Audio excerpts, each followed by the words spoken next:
जय महाकाल मेरे प्यारे मित्रों। श्री बृहस्पति व्रत कथा, व्रत विधि कथा सहित व्रत की विधि का महत्व। बृहस्पतिवार के व्रत में केले का पूजन करना चाहिए। कथा और पूजन के समय वचन, कर्म और मन से शुद्ध होकर इच्छा की पूर्ति के लिए बृहस्पति देव से प्रार्थना करनी चाहिए। मेरी मनोकामनाओं को बृहस्पति देव अवश्य पूर्ण करेंगे, ऐसा मन में दृढ़ विश्वास रखना चाहिए। दिन में एक ही समय भोजन करना चाहिए। पीले चने की दाल आदि का भोजन करें। नमक ना खाएं। पीले वस्त्र पहनें। पीले फलों का ही प्रयोग करें। पीले चंदन से ही पूजन करें। पूजन के बाद श्रद्धापूर्वक एवं प्रेम पूर्वक गुरु महाराज की कथा सुननी चाहिए। इस व्रत को करने में मनोवांछित फल मिलते हैं और बृहस्पति महाराज प्रसन्न होते हैं। धन, विद्या, पुत्र तथा मन की सभी इच्छाएं पूर्ण होती है। परिवार में सुख तथा शांति रहती है। इसलिए यह व्रत सब व्रतों में श्रेष्ठ और अति फलदायक माना जाता है। शुरू करते हैं व्रत कथा। बहुत समय पहले की बात है। भारत में एक राजा राज्य करता था। वह अति प्रतापी एवं दानी था। वह प्रतिदिन मंदिर में भगवत दर्शन करने जाता था और गुरु और ब्राह्मण की सेवा भी किया करता था। उसके द्वार से कोई भी याचक निराश नहीं लौटता था। वह प्रत्येक गुरुवार को व्रत रखता और पूजन करता था। हर दिन गरीबों की मदद करता था, परंतु यह सब बातें उसकी रानी पसंद नहीं करती थी। वह न व्रत करती थी और न किसी को एक भी पैसा दान रूप में देती थी। वह राजा को भी ऐसा करने से रोकती थी। यह उस समय की बात है जब राजा शिकार खेलने वन को चले गए थे। महल में सिर्फ रानी और दासी थी। उस समय गुरु बृहस्पति साधु का रूप धारण कर राजा के दरवाजे पर भिक्षा मांगने आए। साधु ने रानी से भिक्षा मांगी तो वह कहने लगी, हे साधु महाराज, मैं इस दान पुण्य से तंग आ गई हूँ। इस काम के लिए तो मेरे पति देव ही बहुत हैं। अब आप ऐसी कृपा करें कि सारा धन नष्ट हो जाए तथा मैं आराम से रह सकूं। साधु का वेश रखे बृहस्पति देव ने कहा, हे देवी, तुम अति विचित्र हो। संतान और धन के कोई दुखी नहीं होता, सभी इसे चाहते हैं। पापी भी पुत्र और धन की इच्छा करता है। अगर तुम्हारे पास धन बहुत है तो भूखे मनुष्य को भोजन कराओ, ब्राह्मणों को दान दो, पियाऊ लगवाओ, धर्मशालाएं बनवाओ, कुआं, तालाब, बावड़ी, बाग बगीचे आदि बनवाओ तथा निर्धनों की कुंवारी कन्याओं का विवाह कराओ। साथ ही यज्ञ आदि करो। इस प्रकार के कर्मों से आपका कुल एवं आपका नाम परलोक में प्रसिद्ध होगा एवं स्वर्ग की प्राप्ति होगी। किंतु वह मूर्ख रानी साधु की इन बातों से खुश नहीं हुई। वह बोली, हे साधु महाराज, मुझे ऐसी संपत्ति की आवश्यकता नहीं जो मेरे काम न आए तथा जिसको मैं अन्य लोगों को दान दूं, जिसको रखने और संभालने में ही सारा समय नष्ट हो जाए। साधु ने रानी को समझाने का बहुत प्रयत्न किया, परंतु रानी अपनी बात पर अड़ित रही। तब साधु ने कहा, हे देवी, यदि तुम्हारी ऐसी इच्छा है तो जैसा मैं तुम्हें बताता हूँ तुम वैसा ही करना। बृहस्पतिवार के दिन गोबर से घर को लीपना, अपने केशों को पीली मिट्टी से धोना, केशों को धोते समय स्नान करना, राजा से कहना कि वह भी हजामत करवाए, भोजन में मांस मदिरा खाना, कपड़े धोबियां धुलने डालना। इस तरह 7 बृहस्पतिवार निरंतर करने से तुम्हारा सब धन नष्ट हो जाएगा। ऐसा कहकर साधु रूपी बृहस्पति देव अंतर्ध्यान हो गए। रानी ने साधु के कहे अनुसार ही भरपेट 7 बृहस्पति वैसा ही करने का विचार किया। साधु के बताए अनुसार करते हुए उसे केवल 3 बृहस्पतिवार ही बीते थे कि उसकी समस्त धन संपत्ति नष्ट हो गई। कहे अनुसार ही भरपेट भोजन के लिए भी दोनों समय परिवार तरसने लगा तथा सांसारिक भोगों से दुखी रहने लगा। इस प्रकार के अभावग्रस्त जीवन से तंग आकर एक बार राजा रानी से कहने लगा, हे रानी, तुम यहाँ पर रहो, मैं दूसरे देश को जाता हूँ, क्योंकि यहाँ पर मुझे सभी मनुष्य जानते हैं, इसलिए मैं यहाँ कोई कार्य नहीं कर सकता। देश चोरी परदेश भीख के समान है। ऐसा कहकर राजा परदेश चला गया। वहाँ जंगल में लकड़ी काट कर लाता और उन्हें शहर में बेचकर जीवन यापन करने लगा। राजा के जाने के पश्चात इधर उसके बिना रानी और दासियां दुखी रहने लगी। किसी दिन भोजन मिलता तो किसी दिन जल पीकर ही रहना पड़ता था। एक समय रानी और दासियों को 7 दिन बिना भोजन के व्यतीत हो गए तो रानी अपनी दासी से बोली, हे दासी, यहाँ समीप ही मेरे नगर में मेरी बहन रहती है जो बहुत धनवान है, तो उसके पास जा और वहाँ से 5 शेर बेजर मांग कर ले आ, जिससे कुछ समय के लिए गुजर बसर हो जाएगी। दासी उसकी बहन के पास गई। बृहस्पतिवार का दिन था। रानी की बहन उस समय ध्यान मग्न होकर पूजा कर रही थी। दासी ने रानी की बहन से कहा, हे रानी, मुझे आपके पास आपकी बहन ने भेजा है, मुझे 5 शेर बेजड़ दे दो। दासी ने आपकी बात अनेक बार कही, परंतु रानी की बहन ने कोई उत्तर नहीं दिया, क्योंकि वह उस समय बृहस्पतिवार की कथा सुन रही थी। रानी की बहन से जब दासी को कोई अपेक्षित उत्तर नहीं मिला तो वह अति दुखी हुई। उसे क्रोध भी बहुत आया। लौटकर वह रानी से बोली, हे रानी, आपकी बहन तो बहुत धनी स्त्री है, परंतु वह अति घमंडी भी है। वह छोटे लोगों से बात भी नहीं करती। 5 शेर बेजड़ देने के लिए मैंने उससे बहुत कहा, परंतु उसने कोई उत्तर नहीं दिया। इस प्रकार मुझे निराश एवं खाली हाथ लौटना पड़ा। रानी बोली, हे दासी, इसमें मेरी बहन का किसी प्रकार का कोई दोष नहीं है। जब बुरे दिन आते हैं ना, तब कोई सहारा नहीं देता, अपने पराये हो जाते हैं। अच्छे बुरे का ज्ञान विपत्ति में ही होता है। जो ईश्वर की इच्छा होगी वही होगा। यह सब हमारे भाग्य का दोष है। उधर पूजा समाप्त होने के पश्चात रानी की बहन ने सोचा कि मेरी बहन की दासी आई थी, परंतु मैंने उसे कोई उत्तर नहीं दिया, इससे वह बहुत दुखी हुई होगी।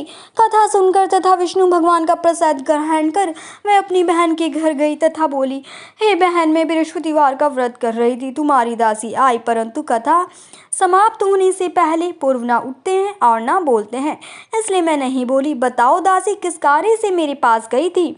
रानी बोली, बहन, हमारे घर अनाज नहीं था तथा राजा परदेश गए हुए हैं। वैसे तुमसे कोई बात छिपी नहीं है, इस कारण मैंने दासी को तुम्हारे पास 5 शेर बेजड़ लेने के लिए भेजा था।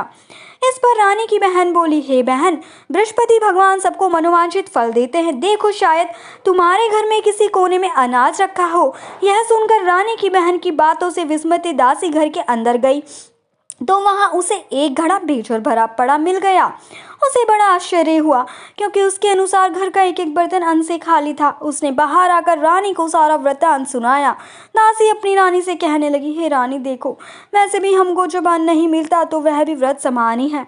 अगर इनसे व्रत की विधि तथा कथा पूछ ली जाए तो बृहस्पतिवार का व्रत हम भी किया करेंगे। और फिर दासी के कहने पर रानी ने अपनी बहन से बृहस्पतिवार व्रत पूजन विधि एवं नियमों के बारे में विस्तार से पूछा। उन्होंने बताया, जो बृहस्पतिवार के व्रत में चने की दाल और मुनक्का से विष्णु भगवान का केले की जड़ से पूजन कर दीपक जलाता है, पीला भोजन ग्रहण करता है, पीले वस्त्र धारण करता है तथा प्रेम पूर्वक बृहस्पति भगवान की कथा सुनता है, इस प्रकार करने से गुरु भगवान उस भक्त से प्रसन्न होते हैं, धन अन्न पुत्र देते हैं, मनोवांछित मनोकामना पूर्ण करते हैं। व्रत एवं पूजन की विधि बताकर रानी की बहन अपने घर लौट गई। तत्पश्चात रानी और दासी दोनों निश्चय किया, बृहस्पति देव भगवान का व्रत एवं पूजन जरूर करेंगे। 7 दिन पश्चात जब बृहस्पतिवार आया तो दोनों ने व्रत रखा। गुड़साल में जाकर चना और गुड़ बीन लाई और उसकी दाल बनाकर केले की जड़ में विष्णु भगवान का पूजन किया। अब भोजन पीला कहाँ से आए, यह सोचकर दोनों बड़ी दुखी हुई, परंतु उन्होंने व्रत किया था, इसलिए बृहस्पति देव भगवान उनसे प्रसन्न थे। एक साधारण व्यक्ति के रूप में वो 2 थालों में सुंदर पीला भोजन लेकर आए और दासी को साधारण व्यक्ति के रूप में 2 थालों में सुंदर पीला भोजन लेकर आए और दासी को देकर बोले, हे दासी, यह भोजन तुम्हारे और रानी के लिए है, तुम दोनों ही इसे ग्रहण करना। दासी भोजन पाकर अति प्रसन्न हुई और रानी से बोली, हे रानी, भोजन कर लो। रानी को भोजन के विषय में कुछ पता नहीं था, इसलिए वह दासी से बोली, जा, तू ही भोजन कर, क्योंकि तू व्यर्थ में हमारी हंसी उड़ाती है। दासी बोली, हे रानी, एक व्यक्ति इसलिए भोजन दे गया है। रानी बोली, वह भोजन तेरे लिए ही दे गया है, इसलिए तू ही भोजन कर। दासी ने कहा, हे रानी, वह व्यक्ति हम दोनों के लिए 2 थालों में भोजन देकर गया है, अतः मैं और आप दोनों ही साथ साथ भोजन करेंगी। दोनों ने गुरु भगवान को धन्यवाद एवं नमस्कार कर भोजन प्रारंभ किया। उसके बाद से दोनों प्रत्येक बृहस्पतिवार को गुरु भगवान का व्रत और पूजन करने लगी। बृहस्पति भगवान की कृपा से उन दोनों की भोजन एवं धन की कमी दूर हो गई, परंतु रानी फिर पुनः पहली प्रकार से आलस्य करने लगी।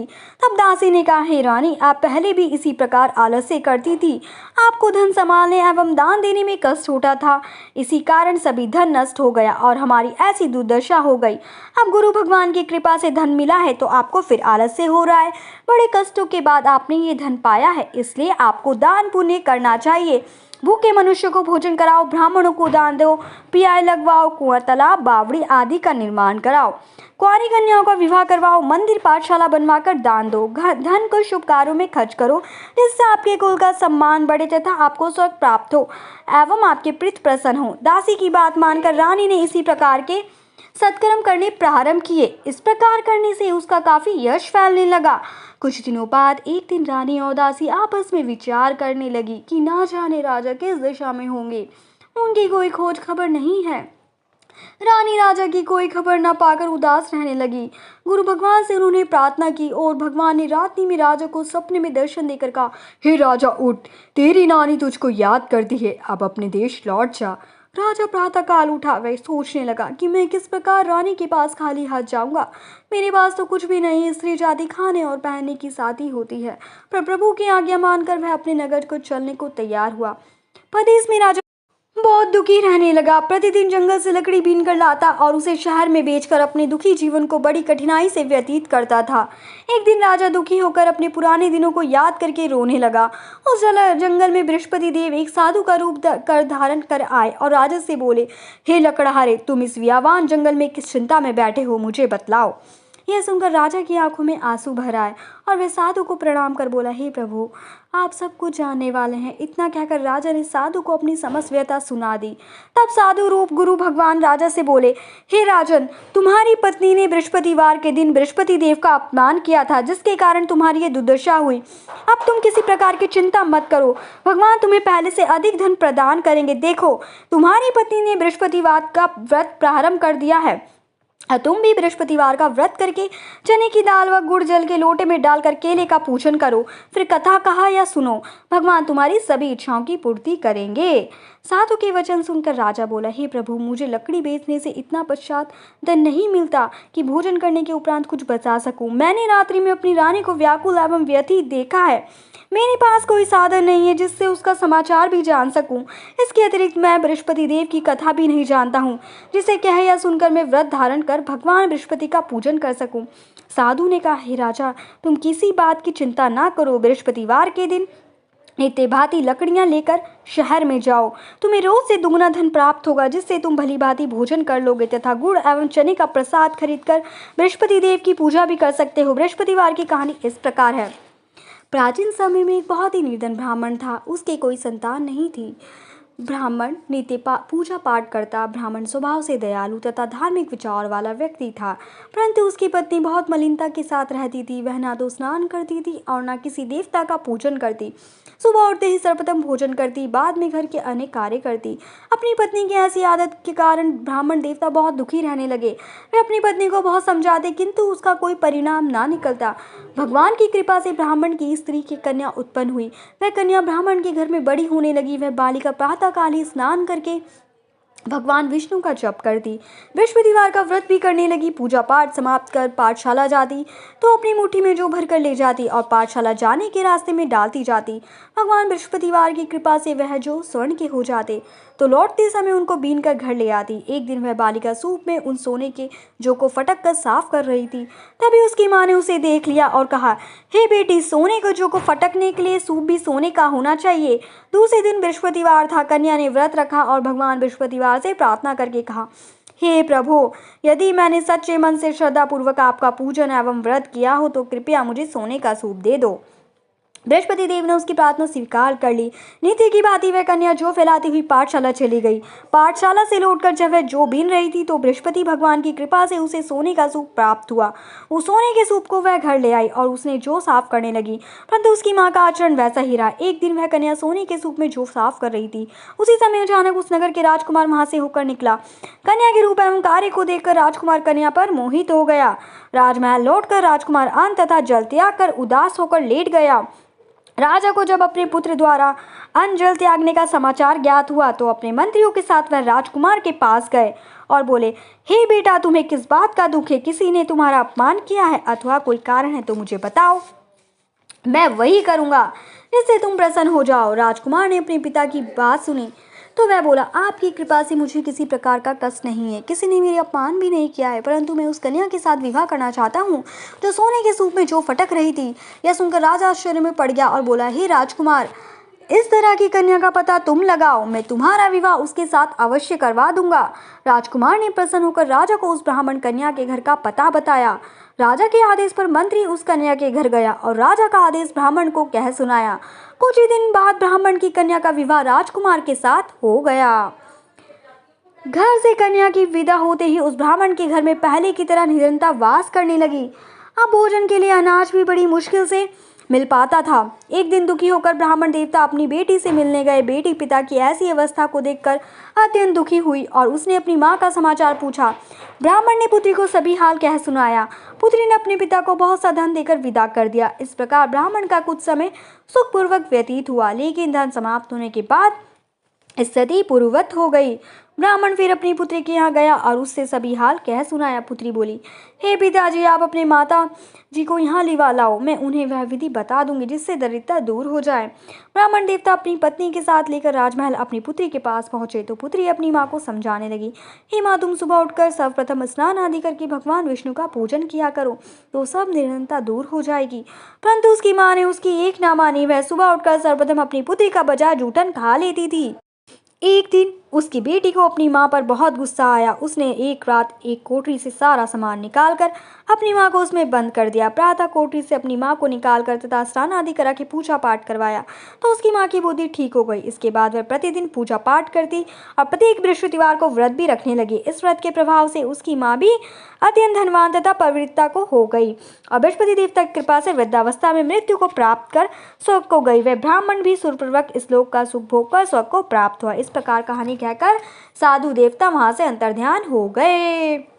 धीरे धीरे समय बीत गया तथा बृहस्पतिवार का दिन आ गया। लकड़हारा रूपी राजा जंगल से लकड़ी काट कर किसी शहर में बेचने गया।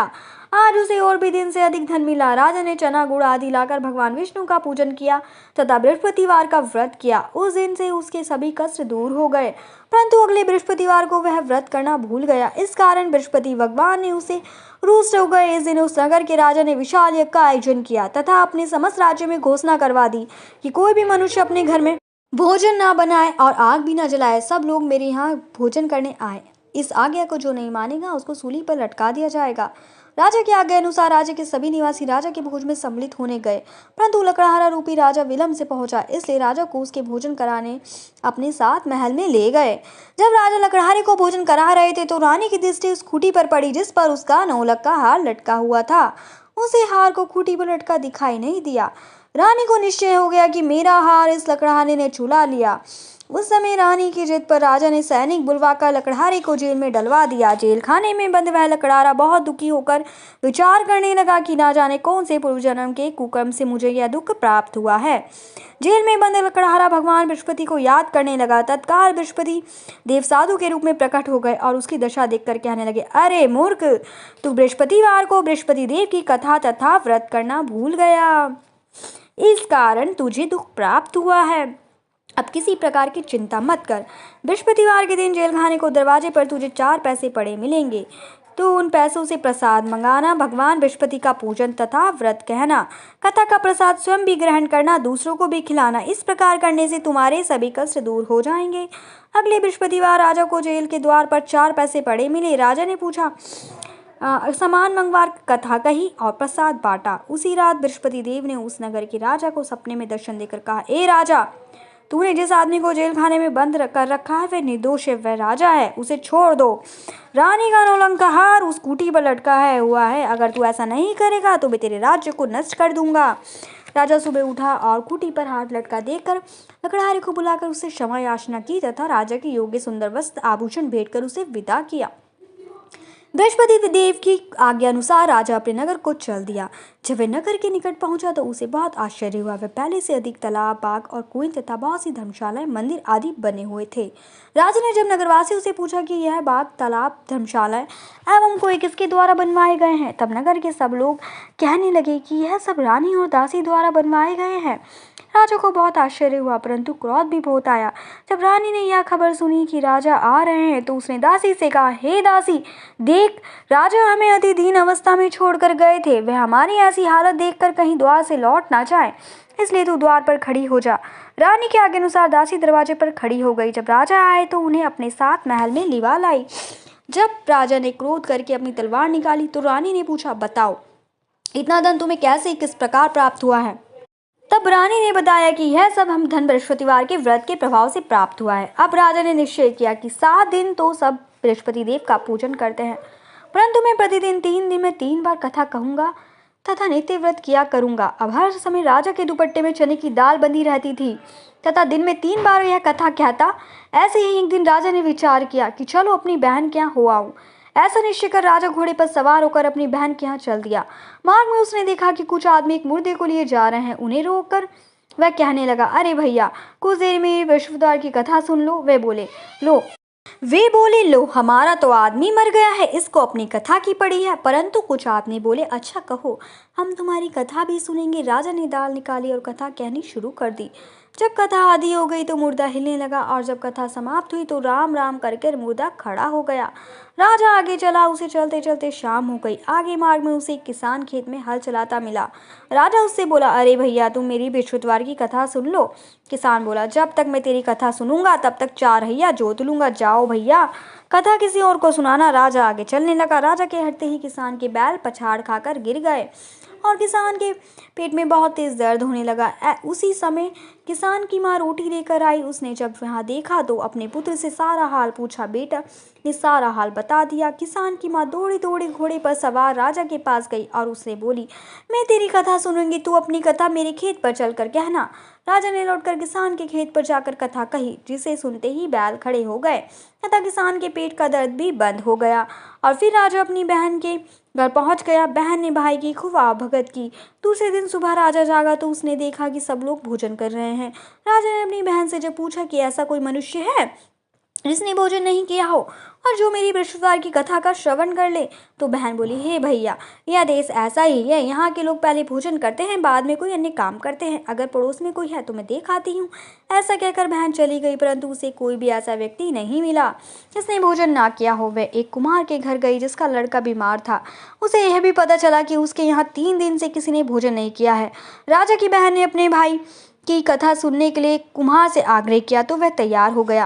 राजा ने जाकर बृहस्पतिवार की कथा कही, जिसको सुनकर कुम्हार का लड़का ठीक हो गया। अब तो राजा की हर ओर प्रशंसा होने लगी।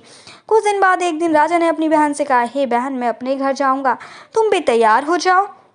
राजा की बहन ने अपनी सास से अपने भाई के साथ जाने की आज्ञा मांगी। सास बोली, चली जा, परंतु अपने लड़कों को यहीं छोड़ के जाना, क्योंकि तेरे भाई की कोई संतान नहीं है। बहन ने भाई से कहा, ए भैया, मैं तो चलूंगी, परंतु कोई बालक नहीं जाएगा।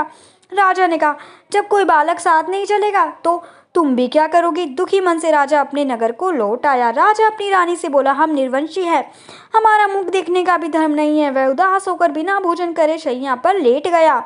रानी बोली, हे प्रभु, भगवान बृहस्पति ने हमें सब कुछ दिया है, वे हमें संतान भी अवश्य देंगे। उसी रात बृहस्पति देव ने राजा को सपने में दर्शन देकर कहा, हे राजा, उठ, सभी सोच त्याग दे, तेरी रानी गर्भवती है। राजा को यह जानकर अति प्रशंसा हुई। 9वें महीने रानी के गर्भ से एक सुंदर पुत्र रूपी रत्न पैदा हुआ। तब राजा बोला, हे रानी, स्त्री बिना भोजन के रह सकती है, परंतु बिना कह नहीं रह सकती। जब मेरी बहन आए तुम उससे कुछ मत कहना। रानी ने हाँ कर दी। और जब राजा की बहन यह शुभ समाचार सुना तो वह अति प्रसन्न हुई तथा बधाई लेकर आई। अपने भाई के यहाँ आई तब रानी ने राजा से कहा, घोड़ा चढ़ाकर आई, गधा चढ़ाकर नहीं आई। राजा की बहन बोली, भाई, मैं इस प्रकार ना कहती तो तुम्हें औलाद कैसे मिलती। भगवान बृहस्पति ऐसे ही हैं, जैसे जिसके मन में कामना है सभी को पूर्ण कर मनोवांछित फल देते हैं।